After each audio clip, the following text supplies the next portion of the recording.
Hello, everyone, and welcome to Randy's Old Time Radio Shows. Tonight, Justice takes the stand in Did Justice Triumph? A gripping courtroom drama from 1947 that puts real cases on trial. Each verdict left listeners questioning not only the accused, but the system itself. So step into the courtroom, take your seat in the jury box, and decide for yourself. Did justice truly triumph? Justice triumph.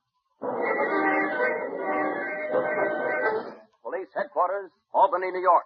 Name, James Martin Scott. Age, 41 years. Cause of death, knife wound through heart. Classification, murder. Investigation, proceeding.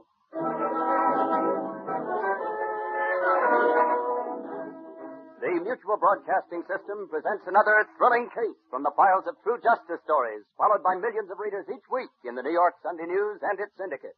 Tonight's case, The Man Who Died Twice. As our reenactment of this real crime begins, a 1932 Buick sedan turns out of the little New England town of Castlefort and heads out on the highway. The man at the wheel and his slight, weak-faced companion are silent as they drive 5 miles through the dark countryside.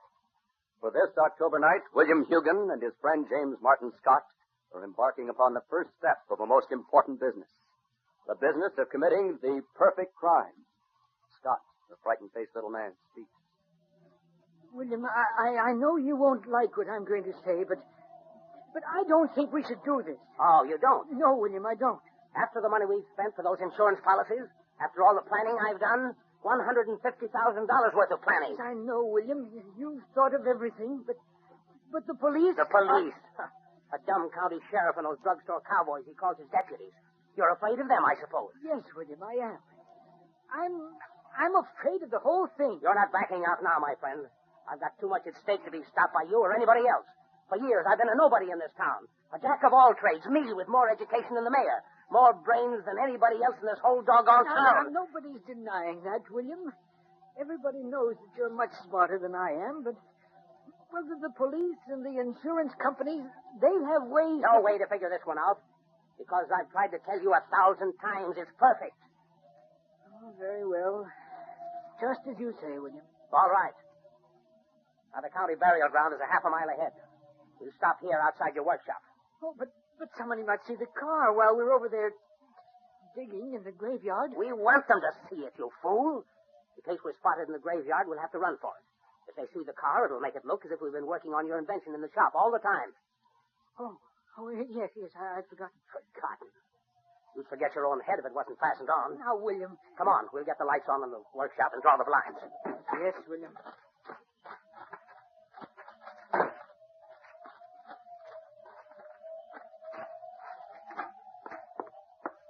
Hurry it up, James. Get those shades pulled down, all the way. I will. William, I just thought, if somebody should come here while we're at the graveyard... Has anybody ever taken enough interest in your inventions to visit you? No. No one ever has. In all the years I've been working here, no one has ever... Then they're not going to tonight. Now, come on. We don't want to keep our dead friend waiting.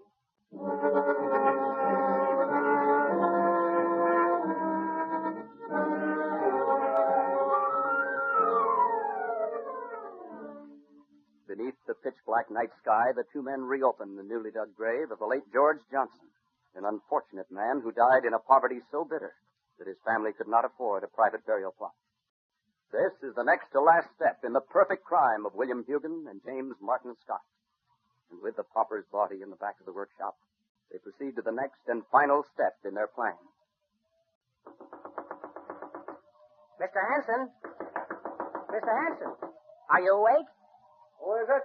Mr. Hugan. Oh, just a minute.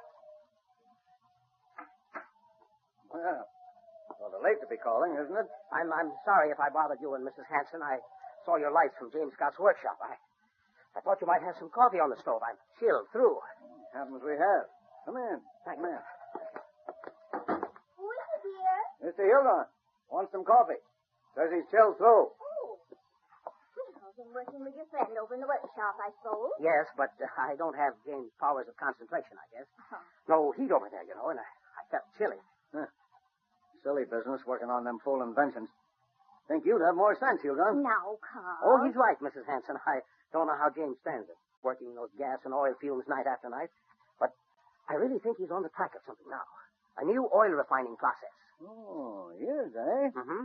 Well, might take a little visit over there with you. Never seen his workshop. By all means, Mr. Hanson. And you can take the coffee with you and have it over there. It's not far to the workshop. It'll still be Oh, hot. but I don't like to drag your husband away. Nonsense. If Scott's finally hit on something, I'd like to see it. But I'm not sure that I... Any reason you don't want me to come? Oh, no. Of course not, Mr. Hanson. You don't know how much I want you to come.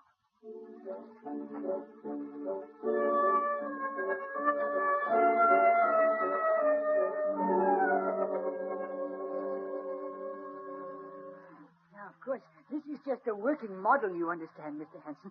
Built to scale, naturally. But it should give you an idea of how the refining machine will operate. Yeah, very interesting, I'm sure. But now But surely you'll want to see how the acceleration machine works. It's the basis of the whole refining process. No, not tonight. Some other time, perhaps. James is like a child about these things. You mustn't disappoint him, Mr. Hanson. It'll only take a minute. Well, now, really, Mr. Hugon, I've got to go back. Please, you will let me demonstrate it, Mr. Hanson, won't you? Oh, all right. Good. This is it right here. Now, I switch on the power for this part of the machine, and... Well, what's happened? All the lights have gone out. Blew a fuse, I imagine. Yes. I just used the last one I had. I wonder, Mr. Hanson, would you have a spare fuse at your house? Yes, sure. Oh, good. And, well, William, could you go along with him and Glad bring to, it John. Come along, Mr. Hanson. The door's over here. Watch your step, though. Careful, Found Mr. it Hanson. here. Careful. So dark in here without any lights. While you're gone, William, I'll see if I can patch up this fuse. Be careful, John. Don't take any chances with all this oil around. Here's the door, Mr. Hanson.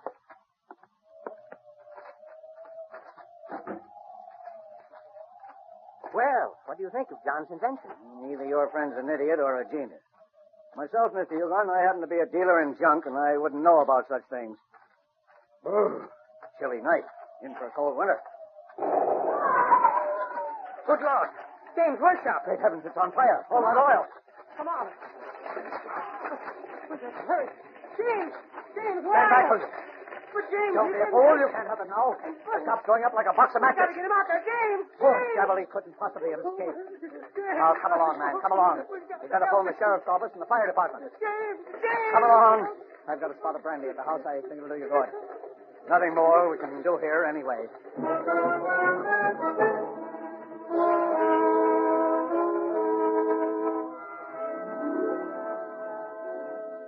The two men turned and walked slowly away from the burning shack. But if Hanson, the chance witness to the tragedy, could only see the face of his companion in the darkness, he'd noticed that William Hugon is smiling triumphantly, as befits a man who's just been a leading partner in the perpetration of a perfect crime.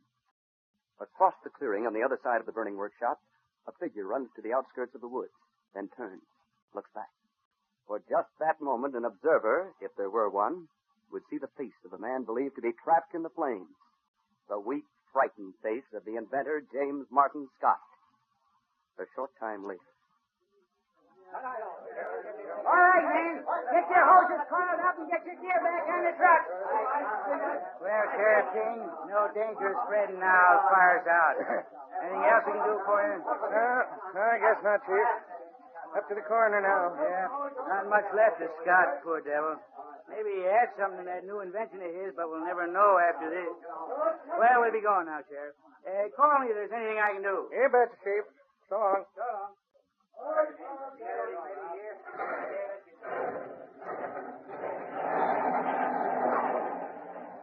All right, boys. All right. Easy now. That's it. Now wrap the shapes around the body and put it in the ambulance. They'll have to take it to the county morgue for an autopsy. It's nasty business, Coroner. Yes, Sheriff. I don't realize how perishable human body is until you see, well, what these deputies dug out of the ashes. Poor James. Huh? What a terrible way to die. Oh, Mr. Hugon, I thought you'd gone. I couldn't somehow. James was the best friend I had in this world, Sheriff. I know. That sort of thing happens to all of us. You've got my deepest condolences, son. Well, got good night's work ahead. See you in the morning, Sheriff. All right, good night, Coroner. Mr. Hugan. Good night, Coroner. I just can't seem to believe it, Sheriff. Poor James, gone. Yes, it's been a bad blow for you, Hugan. But I'm kind of glad Mr. Hanson was with you when it happened. Glad, Sheriff? Yeah. Why? What difference does that make? It makes another witness in case the body can't be identified. Otherwise, it might be trouble. Trouble? Yes, especially if there's any insurance claim involved. Insurance? Why, it never occurred to me that poor James might have insurance. Well, there's no use of hanging around here any longer. We'll keep a guard here all night, see that the rooms aren't disturbed. Well, good night, Sheriff. Good night, Hugan. Try not to take it so hard. I'll try, Sheriff. Yes. I'll try very hard.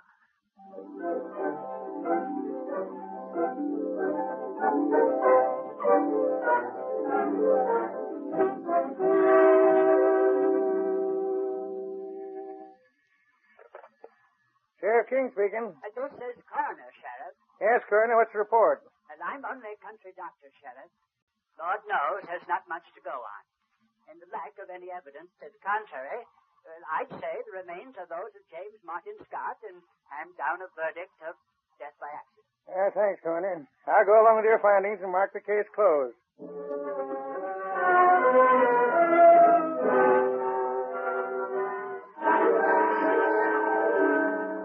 The crime is done at last, perfect as careful planning could make it. A body dug up from Potter's Field to replace that of the missing inventor. A body charred and burned beyond human recognition. Or is it? 400 miles away in the great Acme Insurance Building in New York City, a man who works behind a frosted glass door in this building, a door simply marked investigation, is not satisfied with that. Yes, speaking. Pierce, this is Andrews over at the National Association of Insurance Underwriters. Oh, hello, Andrews. You said you wanted to know how many companies have policies written in the name of James Martin Scott of Castleford. Yes, that's right. Did you find out? Yes.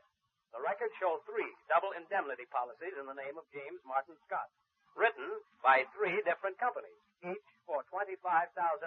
Wow, that's a lot of insurance. It sure is. To whom are the policies made payable? Executor of Estate, William Hugan. Uh-huh. How long have they been in force? One is a year old. The other 2 have been in force a little less than 4 months at time of death. 4 months, eh? Hmm? One other thing. What was Scott's income? Brother, there you got a question. He paid more than half of his yearly income in insurance premiums. You know, Andrews, I can't help being interested in a guy like that. Yeah. Don't blame you. In fact, I think we'll be hearing more about Mr. Scott. Oh? Lots more. Dead or alive.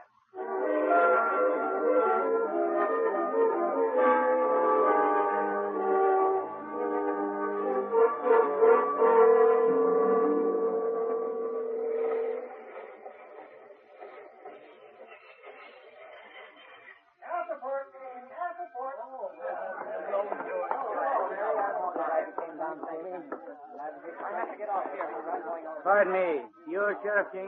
Yes. Are you Mr. Pierce? Yes, I am. Thanks for meeting me, Sheriff. Well, I got your wire, and it sounded urgent. Thought I'd better meet you at the train. Now, what's it all about? The Scott case. The crazy inventor, you mean? Well, maybe he's not as crazy as he'd like us to think, Sheriff. Oh. And the trail or something, huh? Well, we're not sure. Well, my office is at your disposal, Mr. Pierce. So's the car. What's your first stop? The home of Mr. William Hugan.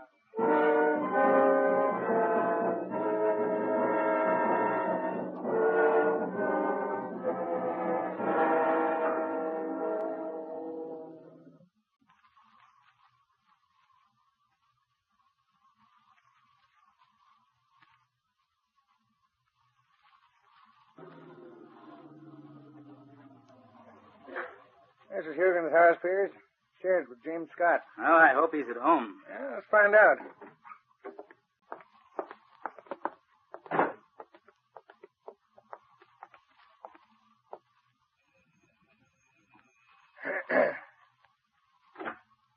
Yes? There. Oh, Sheriff King. This is Mr. Pierce of the Acme Insurance Company, Mr. Hugan. I'd like to talk to you. You mean something's wrong? Oh, purely routine investigation. Before we make payments on insurance policies, we always investigate deaths of this type. Oh, yes, I see. Now, the late Mr. Scott was an inventor, I understand. Yes, he was an inventor, Mr. Pierce. He was working on a new oil refining process at the time of his death. I see. Well, tell me about him. He lived on the royalties from previous inventions, I suppose. Yes, royalties. Uh-huh. Was he seen by anybody in his workshop, I mean, the evening of the accident? I can answer that, Pierce. The fellow that lives on the outskirts of town is a local junk dealer. Was with Scott and Hugan here just a few seconds before the explosion. Junk dealer, eh? Yeah. Interesting characters, most of them. They pick up things. Yeah. Well, sorry to have bothered you, Hugan. Glad to be of any help I can. Oh? This photograph here on the desk. Is this Scott? Yes. Taken some time ago, of course. Uh-huh. Had beautiful teeth, didn't he? Well, thanks again, Mr. Hugan. Don't mention it.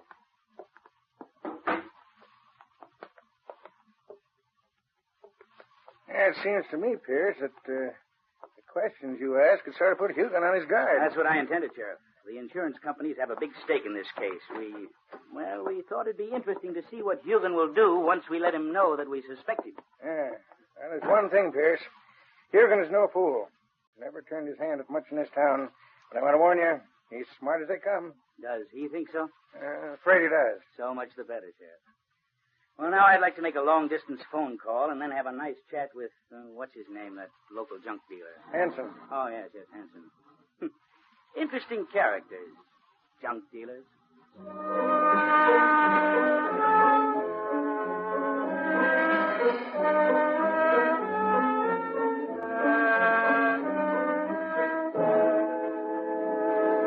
That's the way it happened, Mr. Pierce.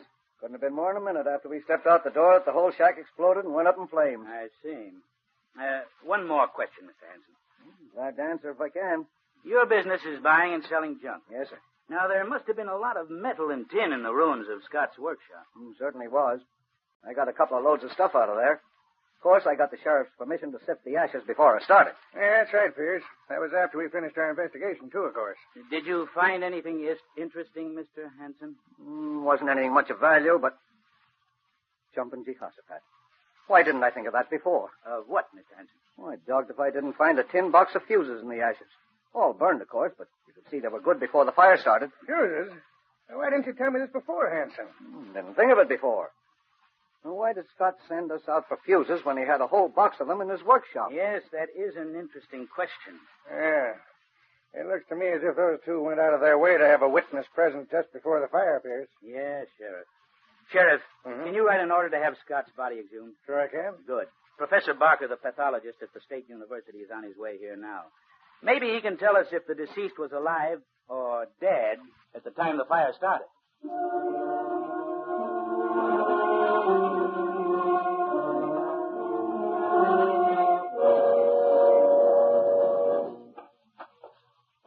Well, Professor, you got some news? Gentlemen, I finished the examination.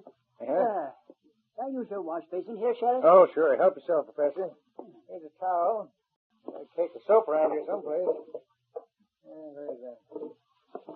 Ah, here it is. There you are. Thank you.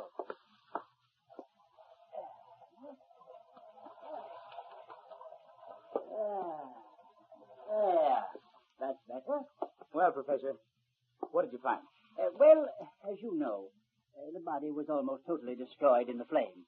But I was fortunate in finding a small piece of lung tissue.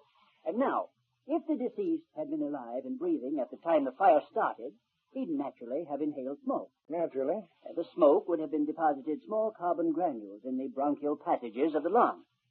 In the body I've examined, there was no carbon deposit at all. You mean he was dead before the fire started? Exactly. However, in an explosion case of this kind, I shouldn't like to be subjected to cross-examination in court. Why not? Well, it's perfectly possible the man was struck by a flying object created by the explosion and killed instantly, before he could inhale any smoke. Just the same, it's beginning to check with some things I found out. Scott's dentist says Scott had all his teeth. The body found in the fire had 5 teeth missing. Sheriff, you and I feel pretty sure by now that this body isn't Scott's, but a jury, Sheriff. Are they going to think so? I doubt it. There's only one way to prove it. We've got to find the real Scott. Chief, Investigation Division, Acme Insurance Company, New York City. Reasonable doubt, body found in flames, is that of James Martin Scott. Suggest you withhold payment of policies for time being. Signed, Pierce. To all chiefs of police, be on lookout for James Martin Scott, age 41, white, male. Scott is wanted for questioning in suspected fraud. Notify Sheriff King of Castlefort. Full description follows.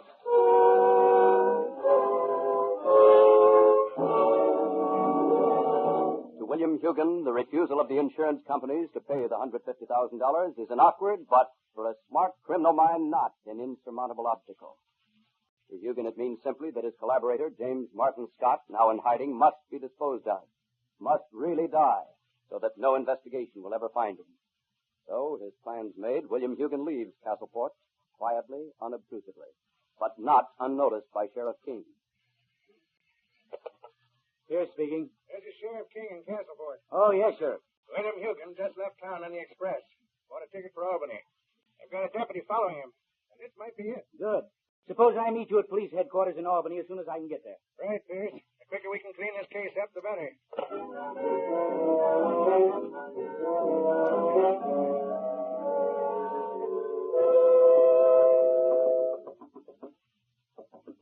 Who is it? Me, William. Oh, that's nice. It's about time you came. I waited and waited. You've got my share of the money, haven't you, William? They paid the money, haven't they? Yes. Now listen, I think I'm being followed. If they see you, it's all over. I've rented a car. Meet me at 9 o'clock at the corner of Hudson Avenue and Pearl Street. Yes, but William, if you're being followed... I'll give him the shake temporarily. But you do have the money. Yes. I told you I'd take care of you. Now remember, be at the corner of Hudson and Pearl at 9 o'clock sharp.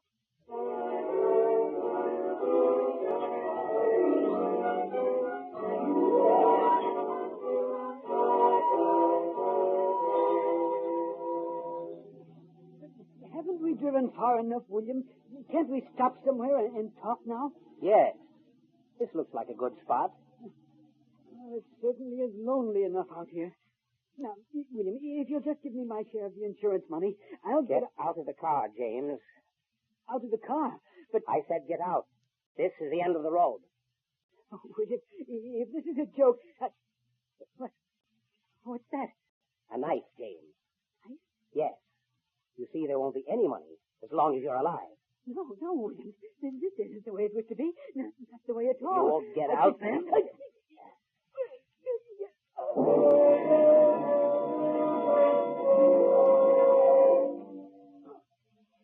Police, this is the Dunlop car renting service.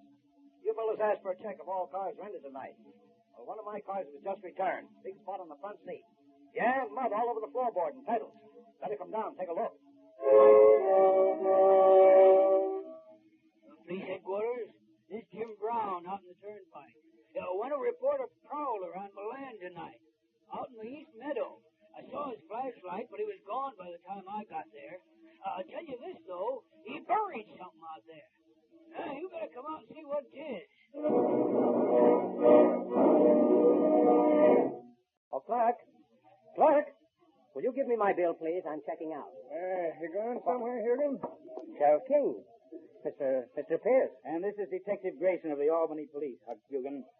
He wants you to be his guest for an extended stay. I can't imagine what you want me to... good, Hugan. You made too many mistakes, and your last one led us to Scott. We found his body. You know, Hugan, Scott was an amazing feller. The only man I ever knew of who died twice.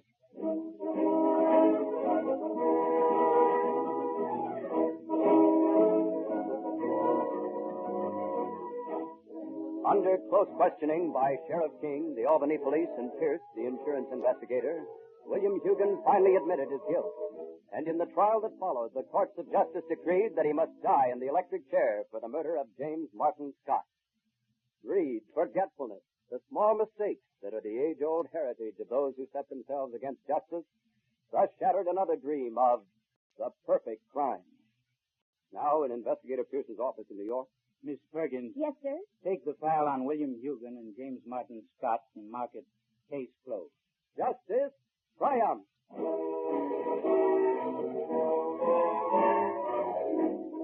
Although the names of all persons, characters, and places are entirely fictitious, and any similarity to persons living or dead is purely coincidental, this dramatization was based on an actual murder case. Next week at the same time, the Mutual Broadcasting System will present Justice and Sarah Curtis, a story of a man who tried to mix murder and forgery and succeeded in neither. Another dramatization taken from the files of True Justice series, appearing each week in the New York Sunday News and its syndicates.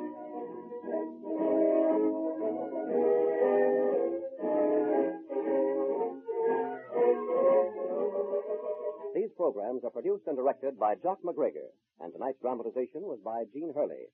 The narrator is George Carson Putnam.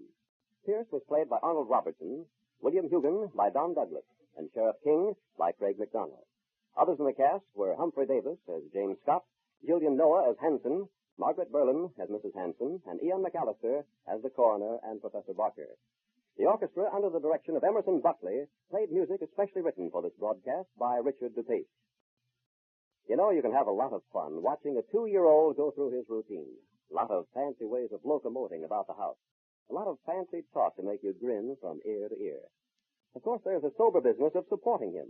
Yes, in the not-too-far-off future, the business of sending him to college. Be a wise thing if you thought of that between grins. U.S. savings bonds, for instance. They're an excellent way of saving for that education. You should get them, and get them regularly, either through the payroll savings plan where you work or the bond-a-month plan where you bank. Almost everyone knows about the payroll savings plan, but the bond-a-month plan is something brand new. It's an arrangement between you and your bank. You join the bond-a-month plan. The bank buys the bond for you, delivers it to you, charges it to your checking account. Easy, automatic, and yes, profitable. Because U.S. savings bonds still pay off $4 on maturity for every $3 you invest. Next time you're at your bank, tell the teller you're interested in joining the bond-a-month plan. Or where you work, get full information about the payroll savings plan. Ralph Paul speaking.